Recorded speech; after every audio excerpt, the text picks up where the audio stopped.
tell us a little bit about who and what and why you are, and then we'll go from there. Why I am is a very important question. Well, as George said, my name is Char. I am a woodshop teacher based in Atlanta and a content creator. You may have seen me on a commercial or in a magazine only related to woodworking. All of my friends are woodworkers, and it is hard for me to hold a conversation with anybody else except for another woodworker. I've been doing this for, 20 years now. Started off as a hobby. So you started when you were 5. I started when I was 5, 4 going on 5. So I'm about 25, 26 now. And it started with the bed, just a basic platform bed. I couldn't afford one when I graduated from college, so I figured out how to build one. This was before YouTube, so you can probably figure out how old I actually am. And I fell in love with making from there and eventually quit my day job to do this full time. So I wake up, sweats, wood, power tools. I teach at a makerspace, Decatur Makers, right outside of Atlanta, and travel around the country meeting cool people like George. Or cool people. And then George. And taking over his shop for a couple days. So the reason we had Char here, we're on Thursday, right? So she came in on Tuesday. Mm-hmm. We started shooting video on Wednesday.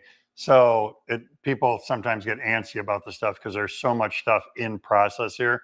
The videos that we shot with Char Wednesday and today probably won't be on WWGOA. You know, if there's a 30-day turnaround, that's pretty fast. But tell them about the crazy cool thing that you did today. And this was a lot of work. Char really pushed to make today's video happen, but it's going to be crazy cool when it's edited because... It is. When you said the crazy cool thing, I thought you were talking about when I got the car stuck in the snow. I was going to not bring that up, but we can talk about that after this. Okay. I'll show them pictures on Oh my gosh, embarrassing pictures. So as I mentioned, I'm a woodshop teacher. My jam is teaching kids how to use power tools. So we had 2 amazing kids from the local middle school here in the shop today, and we made these mobile workbenches. These kids were amazing. I can't wait for you guys to see this video. I showed them how to build a workbench. We talked about pocket hole joinery, and they caught on within an hour. So they built one together. The 3 of us built one together, and then I left them to it. They built the second one all by themselves, never having built anything. 7th grader and an 8th grader. Mm-hmm. And where we were going. So as Char and I talked about, what can she do while she's here? One of the questions that comes in on this kind of format all the time is the question of how do I get my kids involved with woodworking? And knowing that was one of Char's passions, it's one of the reasons I wanted to have her here. So then we said, well, okay, so we could do a video easily enough where she does a kid-friendly project, or let's take it a step further and get kids here to do the project with her. And that's pretty real world, because what you'll see when this video comes out is how she disseminates the information. How much information does she give in one fell swoop? What's the nature of a project that makes it kid-friendly? And so it's about building the mobile workbench, but what it's really about for the adults watching is how do I pass woodworking along to young people in my life? And even if the kids you're talking about are a little bit older, she talks about ways like you can make the project a little more complex if you want for a high school kid instead of a middle school kid. And so it was so much fun, and it was very fun to watch Char interact with these kids. And as a teacher, I always say, like, the coolest moment for me on a 2-day class is like on my 2-day cabinet class, about 3/4 of the way through day 1, the 8 or 10 people are starting to just do stuff on their own. I'm no longer saying do this and then do this and then do this. They're working their way through the project on their own. And when you can just stand back and watch people do that, that's the reward of being a teacher. And that happened a bunch of times today where that was just like Char said, she'd show them and the 3 of them would together on camera, whatever, put the case together and then say, okay, now you guys put the second case together. And they'd problem solve and figure it out. And they ran into a wrinkle or 2, which I think we all know is part of woodworking. Of course. Hence the kindling pile or the scrap wood pile or the future project pile. Future projects. Yeah. All right. Well, we have a lot of people watching. Should we answer some preguntas? Let's Should we dive answer in. some questions? Yes. Bring All right. on the questions. So I am not checking my social status on my phone yet. I'm looking for questions on my phone. So one we get from Ron, which is just a general question, is can you make an index for your videos? It's a great idea. And a solution to that would be when you go to WWGOA.com, and I don't know if your question was posted there or on YouTube or on Facebook, because we're currently live on all those channels. But when you go to GOA.com, in the very top, there's a search bar. And if you're looking for a topic, as opposed to having an index, you can always type in there what you're looking for and hit search. And part of what's cool, I think, about us being completely online, there's no print form of our publication. Everything we have done since 2009 is still archived online. All that data is there. So when you use that search function, it's going to show you where that stuff is. All right, how about this one? Brian asks, the best way to get a nice high quality shine on your tabletops? That's a loaded question. There's a lot of it depends. Right, what the tabletop is finished with. It's finished with epoxy, stain, shellac. That depends. Should we pick one of the top two finishes? Well, so maybe the answer is, if what you're after, let me rephrase it for Brian, or Brian, if you're still watching, you can tell us maybe more specifically what you're looking for here, but let's rephrase it this way. If I want a super high quality shine, what would your finish of choice be? Right. Interesting. I like a good shellac for high quality finish. If you want something that is durable and long lasting, I've become a fan of epoxy, right? You can't go wrong with a good tabletop epoxy. Yep. And I would agree with that. It's, and I'm going to preclude this with the information that I'm not a huge finishing expert. You know, I've got a pretty narrow window of what I'm good at, and I stick with that. And I primarily finish stuff semi-gloss, not high gloss. But I agree with Char that an epoxy finish is like a mirror. If you do it right, it's like a mirror when you're literally, you can see a reflection in it when you're done.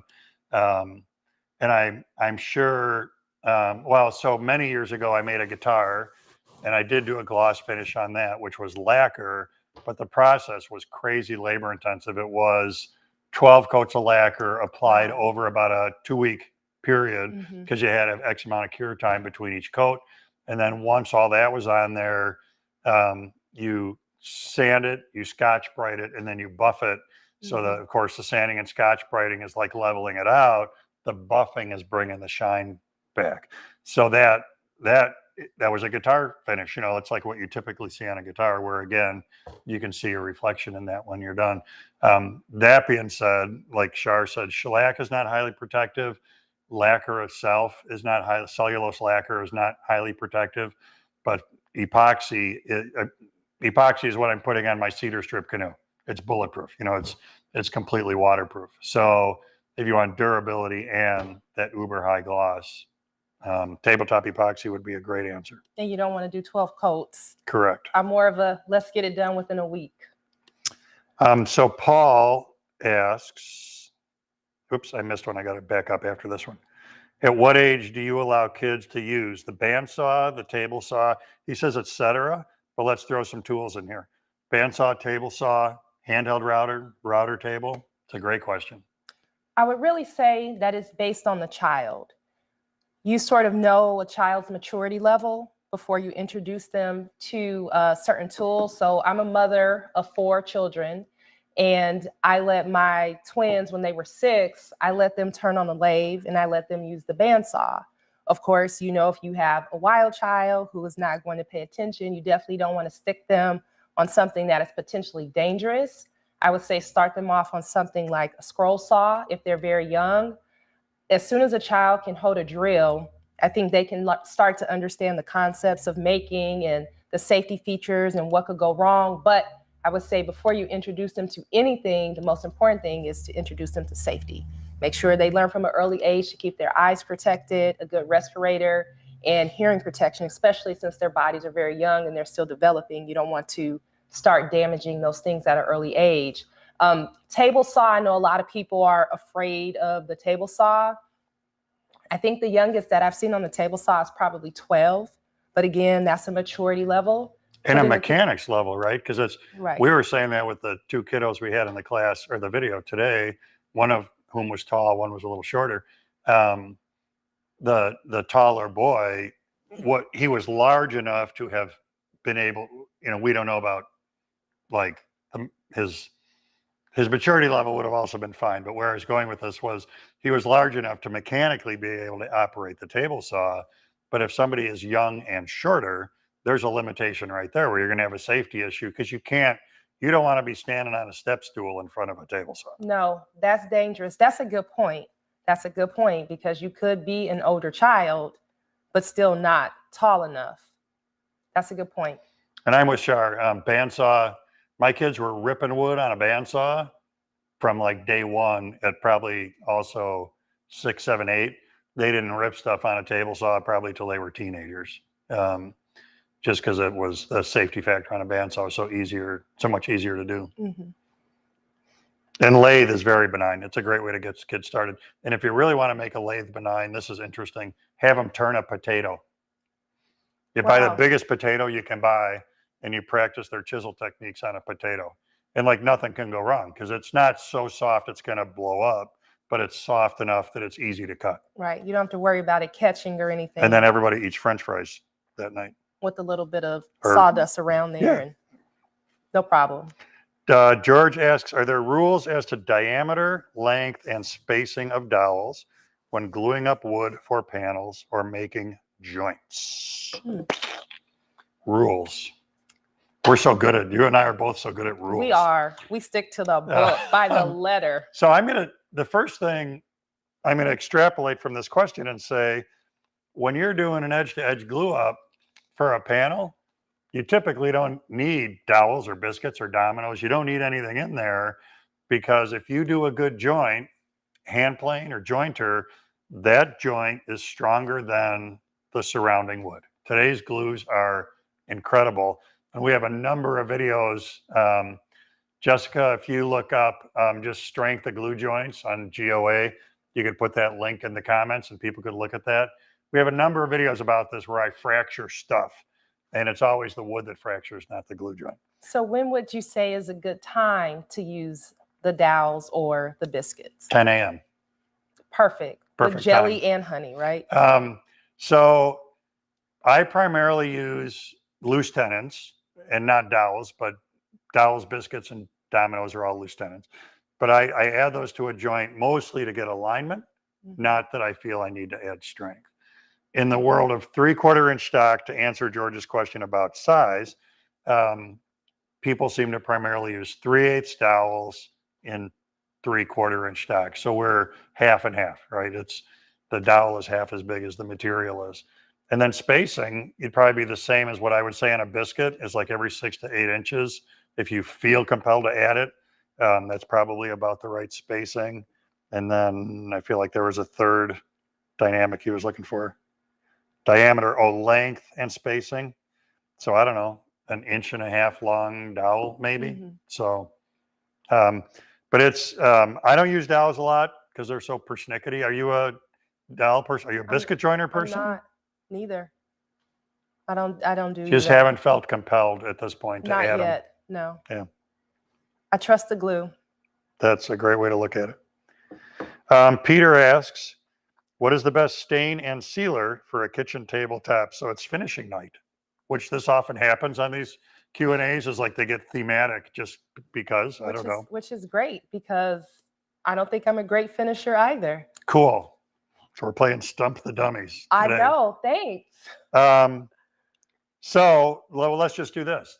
We talked about earlier, like sometimes these answers are a statistic of 1, which is, in my experience, here's what I do.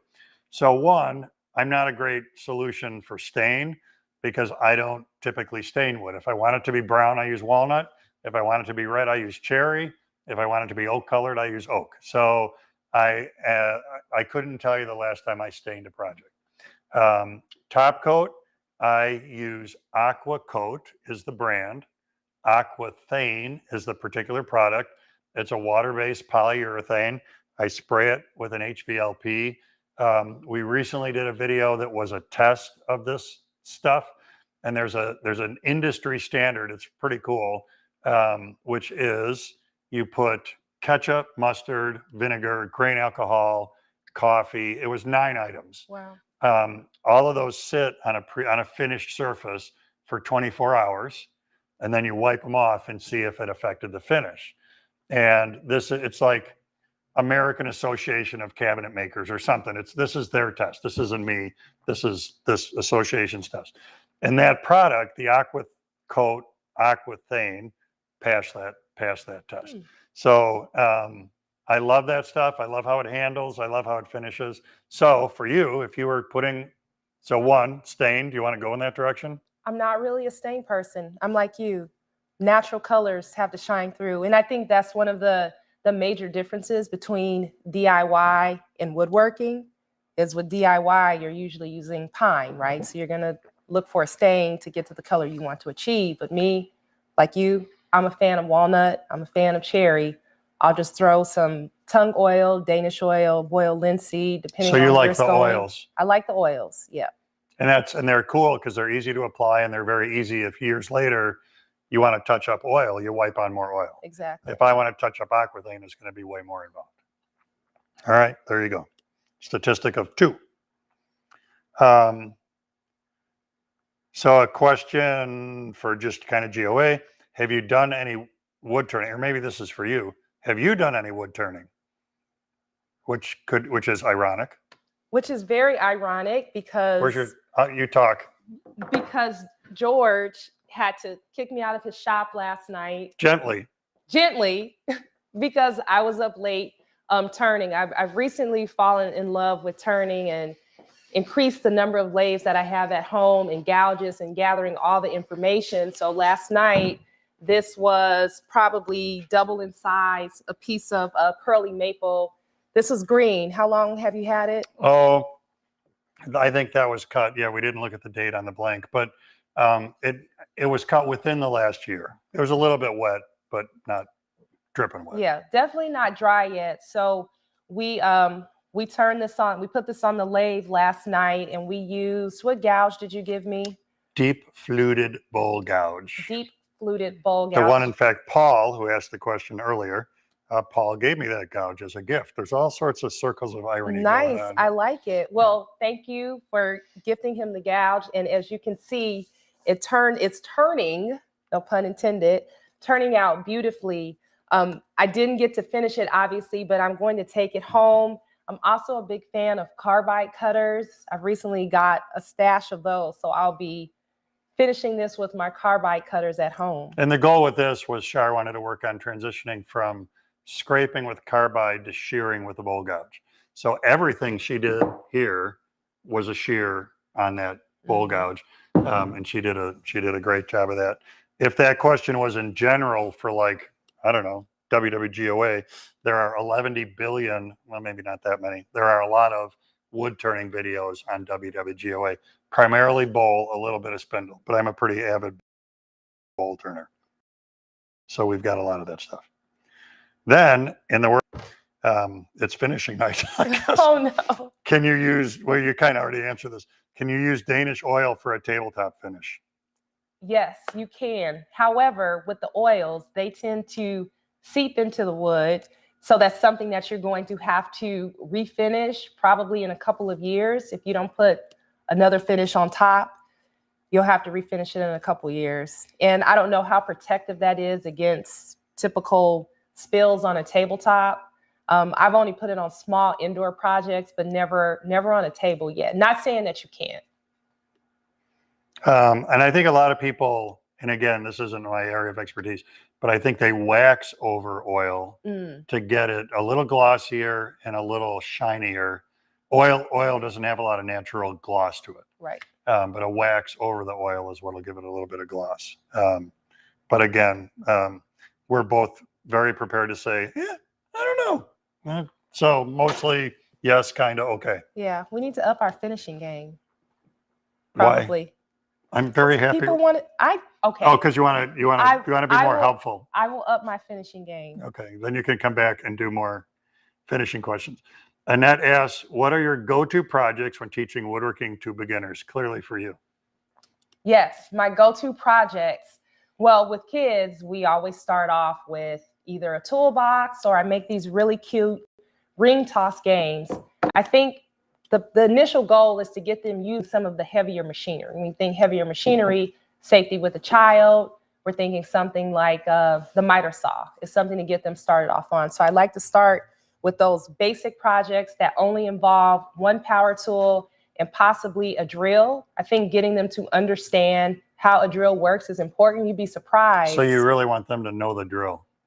They have to know the drill. It's a little joke. I know. George has been cracking jokes all week long, and then he has. I think I'm very funny. He has to explain the joke when I have to prompt her to laugh, and then I laugh. But the drill is actually can be challenging for a young child because why isn't my screw going in? Well, it's on the reverse, right? It happened today. But I reassure them that it happens to the best of us, right?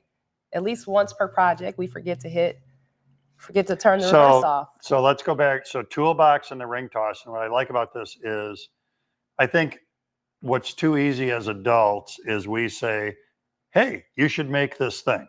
And the kid might not be invested in that. Mm-hmm. So part of this can be starting with what do you want to make? And you might have to rein that in. Like we're not building a Chip and Dale dresser on day one. But they might have like a stand for their phone or something or a speaker, that's a pretty cool project, or these wooden boxes you can build that amplify sound off your phone. So I would really suggest starting by asking the kiddo, what are you interested in and what direction can we go, so that they're invested in it. And it's, to take this a step further, it's similar where people will say to me, I'm a beginner woodworker, what should I build first? I'm like, I have no idea. What do you need? Because what do you want? Not a and look at house. You launched into learning this stuff because you wanted a bed, didn't want to have to pony up and buy it. So you learned what you needed to learn to make that project. And that invested you in continuing and buying tools and doing stuff. A lot of people start off with birdhouses, and I don't have a problem with that, but I am curious to know how many kids are outside feeding the birds, right? Yeah. It's fun to make, but are you actually going to use it? I think polling kiddos is a great starting point for determining what you're going to make. Agreed. So Farrell says, it's not really a question, having issue tightening bandsaw. So I don't know what that means. Tightening the blade on the bandsaw, or maybe the tension. You think it's attention deficit? It might be attention deficit. Yeah. We both said that with a straight face. That was very good. So I don't know, Farrell, if you're still watching, if you could elaborate on your question a little bit and let us know where your issue is. I mean, the mechanism on a bandsaw is pretty simple. There's some kind of a hand wheel on a threaded rod, and righty-tighty, lefty-loosey. When you go right, it pulls the upper wheel up, and that tensions the blade.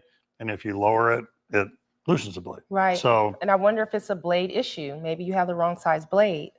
You can't tighten it. If you have some more information to pass on, that would be helpful. Lyle says, something I always do, I think we're in finishing again, is put 3 to 4 clear type of finish with wet sanding in between each coat to get a nice clear finish. So I think maybe he's in clear, maybe he means glossy. So his recipe is 3 to 4 clear type of finish with wet sanding in between. So that's, doing a build to get some gloss to it.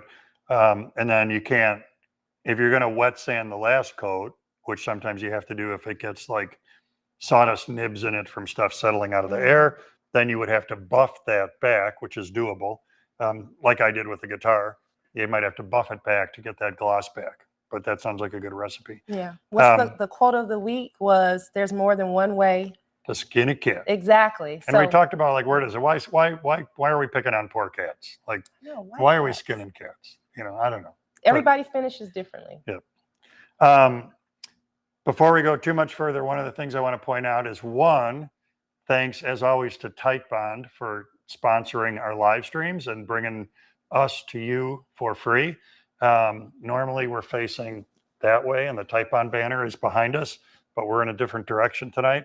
And then two, we, WWGOA, are offering a free download, which is about making a shop-made straight edge. So it's hard to argue with the idea that a good straight edge is a good thing to have. And this process is pretty interesting. You work with actually different pieces of wood, and comparatively working them against each other, you end up with one straight edge when you're done. So that, if you scroll down a little bit, there's a banner, and it'll just say, click here for the download. And oddly enough, you can click there for the download. So you can go retrieve that. Okay. Jessica has also put up the strength of glue joints clip. So that's right there in the chat roll if you want to look at that. And Charles says, I've been looking for a quick strip, fast paint and varnish stripper, but the company has removed it and put another product in its place. That product does not work as well. What would you recommend? I'm stripping varnish. Are you a refinishing kind of person? I am not a refinisher, but Yeah. my question is it something that can be disassembled and ran through the planer? Oh, so mechanically strip. Yep. Yep. I also am not, I work very hard to avoid refinishing because I'm not good at it and I don't enjoy it.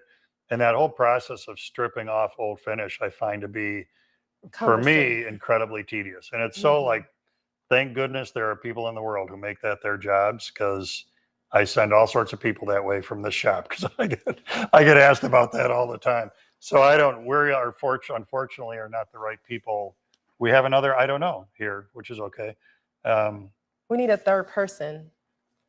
Well, then there would be questions about underwater basket weaving or something else that person doesn't know. Yeah. Yeah. So I don't know. In the refinishing world, we're just not your huckleberries for that. Jessica did also put up the link for that video that we did where we put the kitchen items, mustard, ketchup, all that stuff on the aquathane finished boards, that chemistry test. And so that link is also in the chat roll. It's pretty cool. I got to say, it was like, I have a little bit of a chemistry background, and it was a fun throwback to my chemistry days of like, okay, we've got this controlled environment and these pre-finished samples, and we're going to put this stuff and then watch the clock for 24 hours. And it was fun to do. It was pretty neat. Sounds like it. I'll have to check it out. All right. Krista asks, Char, do you have a favorite? I'm just wondering if it's Krista, like that was kind of funny, but she wants to know if you have a favorite shop tool, and when you first started, was a tool that made you nervous? There's a great question. If so, how did you overcome the nervousness? Favorite shop tool, hands down, the table saw. I use it pretty much on every project.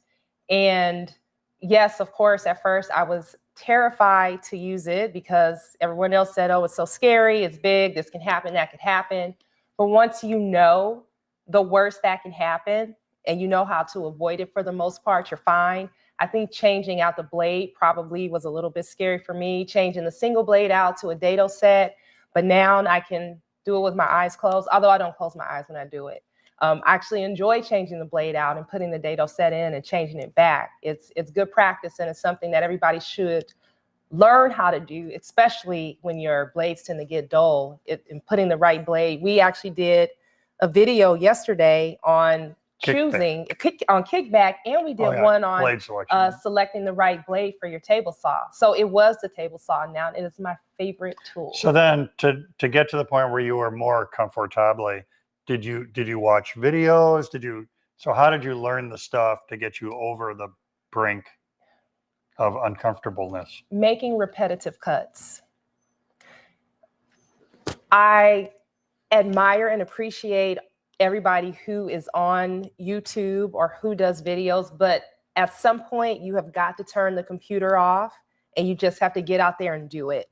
You can watch a million videos on how to use a table saw, but real life application doesn't compare, right? You have to get out there and do it. So it was just repetitive cuts on scrap wood. So I felt comfortable. I know what the saw sounds like when it's about to bind, if it's gonna shut off, if my blade is dull, just doing it over and over again. And what I tell people after taking a class with me is to come back to the makerspace within a week and use the tools so that muscle memory kicks in. because if you wait too long to practice what you've learned, you're going to forget the techniques that were taught to you. So even if it's reading a book or searching online, so, okay, this week I'm going to buy this tool. I'm going to try it.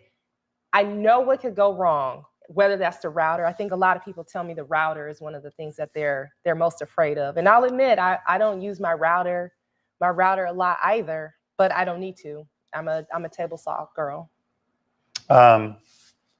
So muscle memory was kind of the answer to that, which isn't unlike many things like riding a horse, playing a guitar, whatever it is. Like, it's the repetitive nature of that eventually makes you more comfortable. So it gets more inherent, and you're not thinking every step. I mean, you're thinking all the time, but you're not so overthinking every step that you do. Chris says cross-grain joints, such as the corner of a face frame, are another good reason to reinforce with loose tenons, such as dowels or biscuits or dominoes. Yes. So it's agreed. So let's step there for a second on a face frame. Well, we know you don't own a biscuit joiner, so I guess I know the answer to this question. Pocket holes, as opposed to a loose tenon. Same for me. It's many bazillions of years since I put in my woodworking, since I did anything but pocket screws. And the last time I didn't use pocket screws, it was only because it was like 30 years ago and I didn't own a pocket hole jig. So Nathan says, in the form of a question, so I need a high quality lathe to start turning wood. I'm not sure about the. Does he need a high quality lathe to turn wood? Okay. What do you think?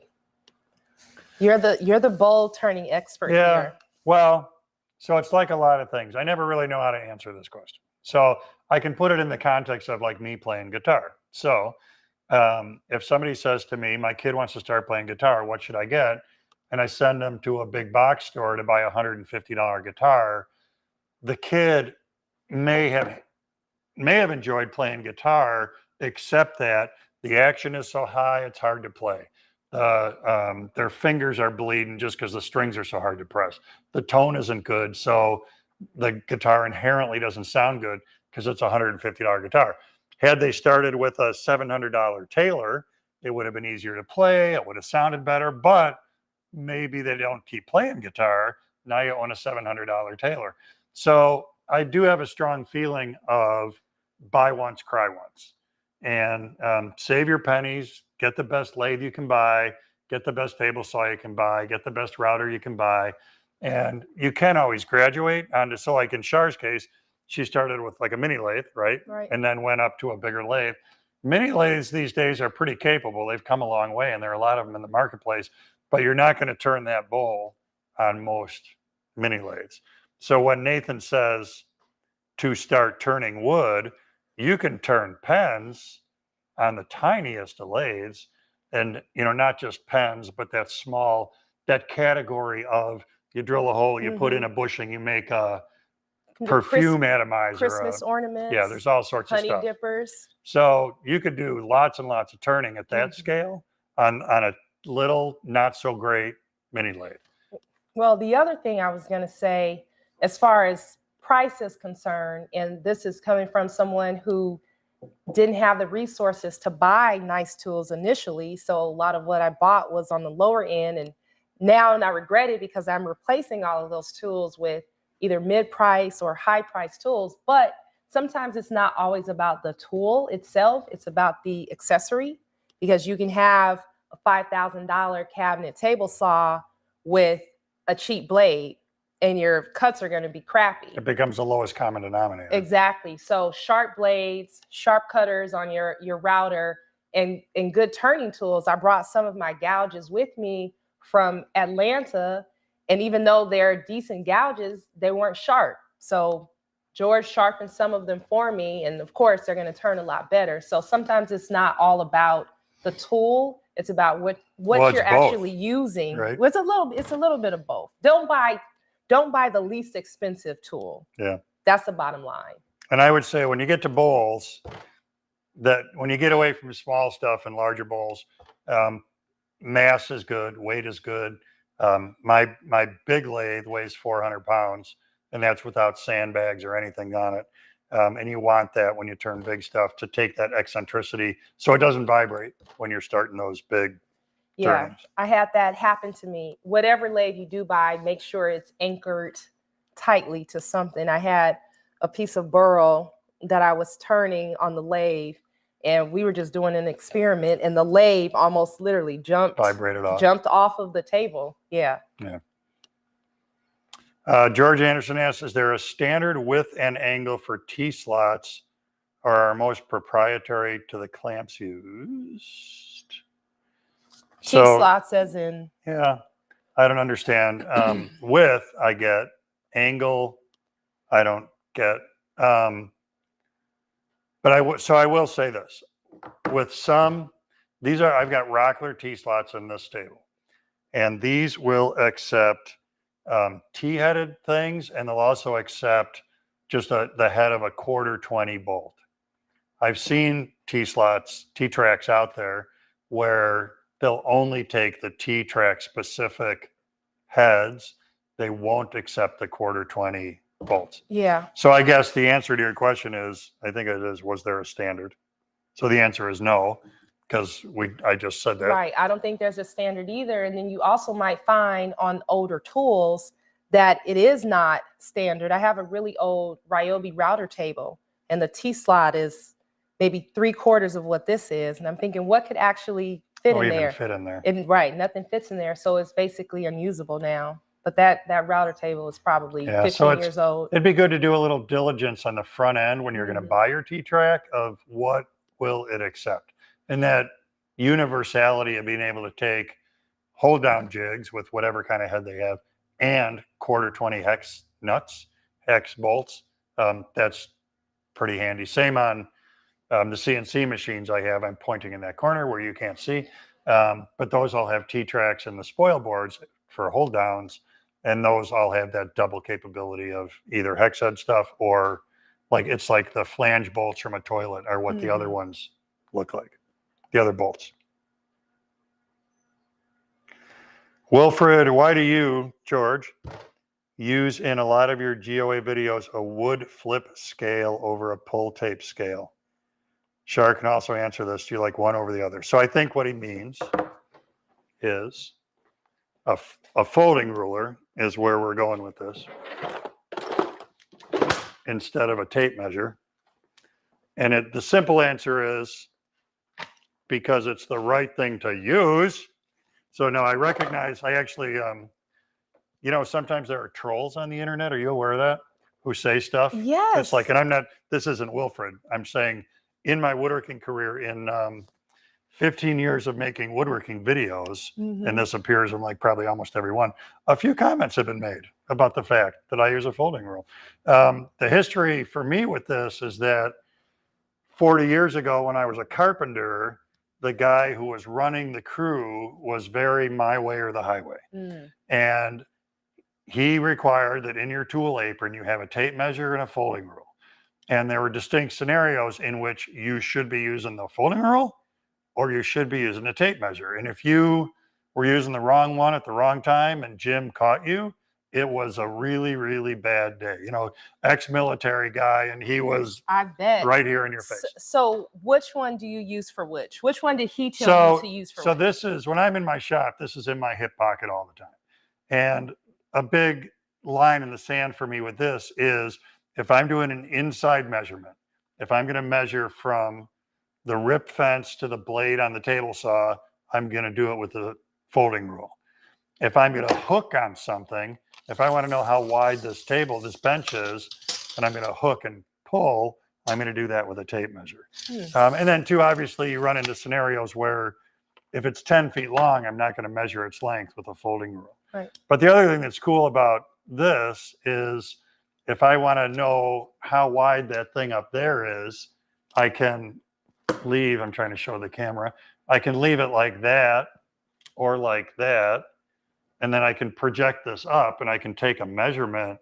I just find this to be a very versatile inside rule. If in the shop, it's primarily like I'm measuring from the fence to a router bit or something like that. It's an inside measurement. It's probably a folding rule. The more you know. everybody measures differently. Yeah. Like I would never think to use that. I'll use either calipers or I have, combination square that has very good measurements So a on steel it. rule. Yeah. Which is the same concept. And where people flip out on this is saying it's inaccurate. And I'll say this, like a lot of tools, our last discussion, there are tools and there are tools. This is a $35 Lufkin folding rule. It's very accurate. The knuckles on it are very tight. The $6 form of this from a home center, don't even buy it, because it's the paint that defines the lines is squishy. It's like blurred, and the knuckles fail right away. So then there's no accuracy there. But this ruler, I've been using this for probably 10 years, and the knuckles are still as tight as the day I got it. So it's got a little brass slider thing, so you can project that out to do like the depth of a hole. So a lot of it is just the way I learned. And there are people my age. Jim Heavey is another good example. There's like 6 of us left in the world that use folding rules and woodworking, and we're all 61. So part of it is maybe a generational thing. Dan says, dust masks are important and ventilation, but are there materials, example, melamine, that should be more worried about with sawdust or fumes, treated wood or cutting? That is an excellent question. And I actually just did a deep dive on respirators recently. So when it comes to dust, primarily sawdust, MDF, melamine, you definitely want to go with an N-series mask. And I know we've learned more about N-series masks in the past 2 years than we ever knew before. So it's not just exclusive to N95s. We can go to N94, N99. So that's good for dust. But if you're dealing with like aerosol fumes, paint sprays, right, you want to go with the P-series masks, which are completely different than the N-series for dust. I did have a personal experience with MDF. I was cutting some MDF in the shop. I never used it. I used it for the first time maybe a year ago. And it turns out that I am allergic to the formaldehyde glue in the MDF. And even though I was finished cutting, I shut everything down. We all know the thing about sawdust particles, the really fine particles tend to float up in the air way after you're done. So one, it's good to run your air filtration a couple of hours after you're done. And 2, when you're finished for the day, whatever kind of shop you're in, unless you're in a huge space like George has here, what you can do is fill up a water bottle, spray water bottle and spray it in the air. And what that does is the water molecules grab onto the sawdust particles that are still floating in the air, and it brings them down to the ground. That's a great tip right there. A lot quicker, so that they're not continuously in the air, because I ended up being sick for about a week because those fine MDF particles were still in the air making me sick. So I don't use it anymore. And make sure you wear that good respirator, not just while you're cutting. I think a lot of people put it on, they cut, and they take it off as if the sawdust has magically disappeared. Yeah. If you're in an enclosed space, you should definitely have it on the entire time that you're working. So back to the bandsaw question, Farrell says, you are correct, tension issue. And also, what type of blade to cut Jacaranda wood?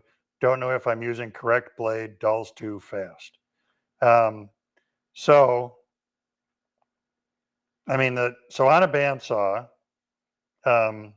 tension is difficult because bandsaws typically have those tension meters on them. Some of them are accurate, some of them aren't. The suggestion I'll give you is very subjective, which is bandsaw unplugged. When you push on the side of the blade, it shouldn't deflect more than 1/4 inch. Now, if I push hard enough, I could probably get it to move 1 inch. So that's the subjective part, is how hard should I be pushing? When you're cutting, if you have what I often do is put a curvy line on a piece of wood when I put a new blade on, and see if I can follow that line. And if the blade is trying to do its own thing instead of following the line, a lot of times that's because you don't have enough tension on the blade. And when you push on the front, when you push on the teeth, it's deflecting away from that pressure on the front and causing it to turn on its own rather than follow the turns you're trying to make it do. So in that case, add a little tension.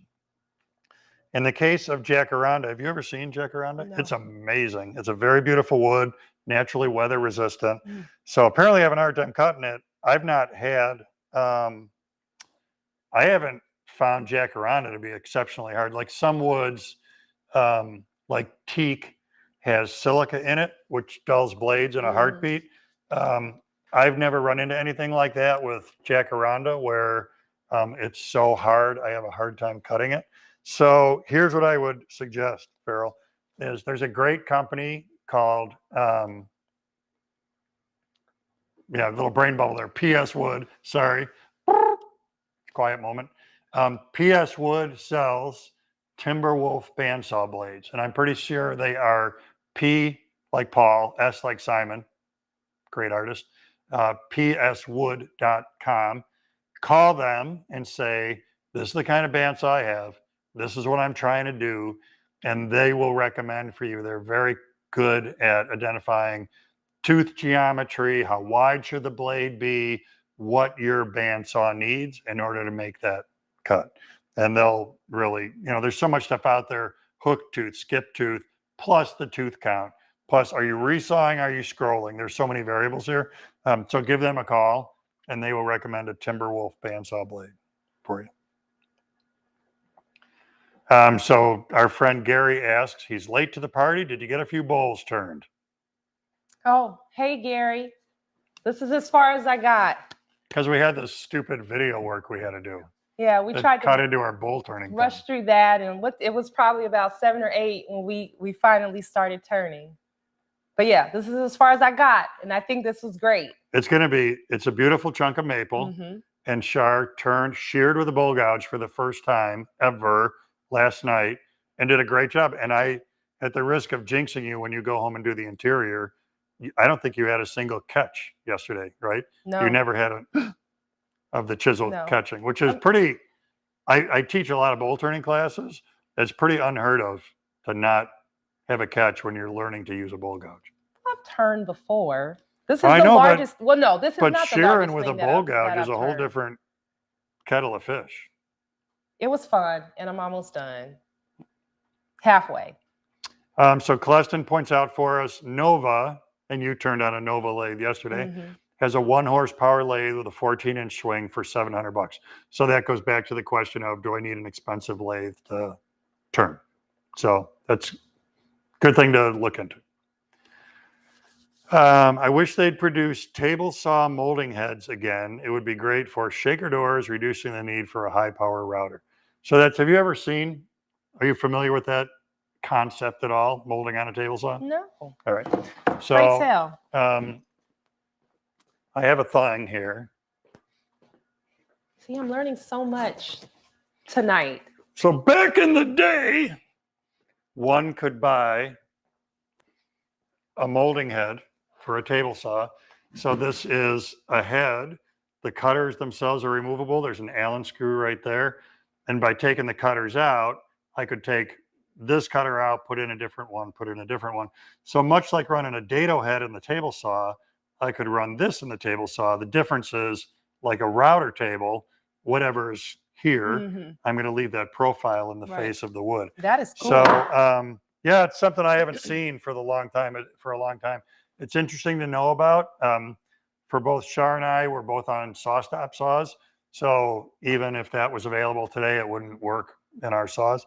But it's an interesting throwback to stuff you could do on table saws.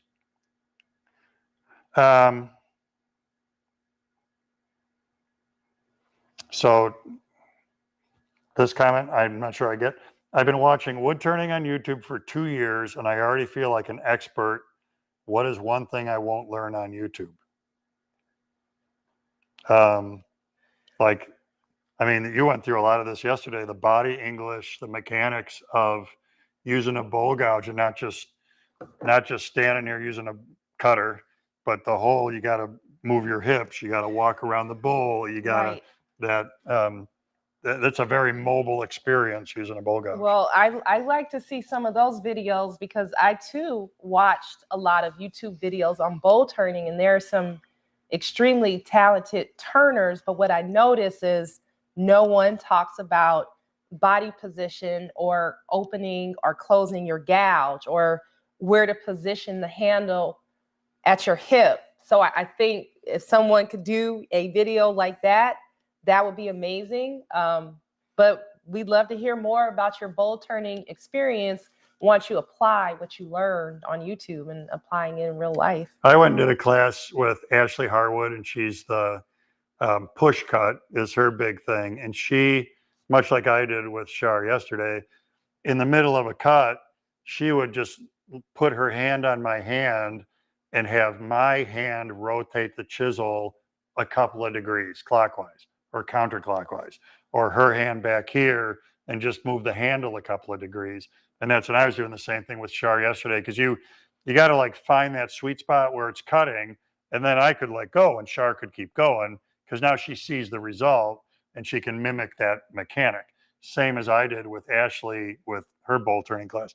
So I think that's what, in a hands-on class, it's hard to beat that to get that, on a YouTube video, they're not interacting with you saying the position of your feet is wrong or your shoulders are wrong or whatever. I would recommend finding a place to take a bowl turning class. I know Rockler, if there's a Rockler near you, or maybe a local makerspace where you can have somebody give you some hands-on instruction. It helps. It makes a world difference. So Myron asks, with kids, why start with power tools? What's wrong with hand tools? I made all kinds of kid stuff with hand tools from the age of 3 onward, and then he names a bunch of stuff. So, sure, that's an excellent question, and I don't think that there is a right or wrong answer for that. I happen to be someone who enjoys working with power tools more than hand tools. I do believe hand tools have a place. We did a couple of videos yesterday on working with hand tools, primarily hand saws and all the different types of hand saws there are and what they're used for. Some people only teach about hand tools, and that's fine. But as a teacher, I like to teach what I'm good at, and I'm better at teaching hand tools than I am. Better at teaching power tools than I am hand tools. But absolutely nothing wrong with starting off with hand tools. Yeah, same for me. I just don't. I half jokingly say my hand planes are behind a pane of glass that says, "In case of emergency, break glass," and it just wouldn't be my thing. I wouldn't be good at teaching what I don't know.